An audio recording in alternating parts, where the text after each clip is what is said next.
అల్లూరి సీతారామరాజు జిల్లా వ్యాప్తంగా ఎడతెరిపి లేకుండా వర్షాలు కురుస్తున్నాయి.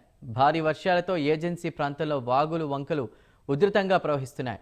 4 ముప్పు మండలాల్లో కూడా 149 పునరావాస కేంద్రాలను ఏర్పాటు చేశామని ఐటీడీఏ పీఓ చైతన్య తెలిపారు. ఇక జిల్లాల్లో 3 రోజుల పాటు భారీ వర్షాలు కురుస్తాయని అన్నారు. దీంతో ప్రజలందరూ అప్రమత్తంగా ఉండాలన్నారు. అలాగే వాగులు వంకలు దాటుకుంటూ ప్రయాణాలు చేయవద్దని కూడా సూచించారు. చింతూరు ఐటీడీఏ ప్రాంతవాసులకు ముఖ్య గమనిక, గత 2 రోజులుగా మన 4 మండలాలలో అధిక వర్షపాతం నమోదైంది.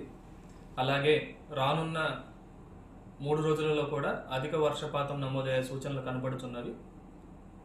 ఇందువలన మన ప్రాంతంలో ఉన్నటువంటి అన్ని నదులు, వాగులు, వంకలు ఉధృతంగా ప్రవహించుచున్నవి. అలాగే భద్రాచలంలోని గోదావరి నీటి మట్టం ప్రస్తుతం 34.4 అడుగులకు చేరుకుంది. ఇందు మూలంగా అందరినీ కూడా దూర ప్రయాణాలను, మరి ముఖ్యంగా వాగులు, కల్వట్ల మీద ప్రయాణాలను విరమించుకోవాల్సిందిగా కోరడం జరుగుతుంది. రానున్న గోదావరి వరదల నేపథ్యంలో గౌరవ కలెక్టర్ గారి ఆదేశాల మేరకు మన చింతూరు ఐటీడీఏలో 24/7 కంట్రోల్ రూమ్ ఏర్పాటు చేయడం జరిగింది.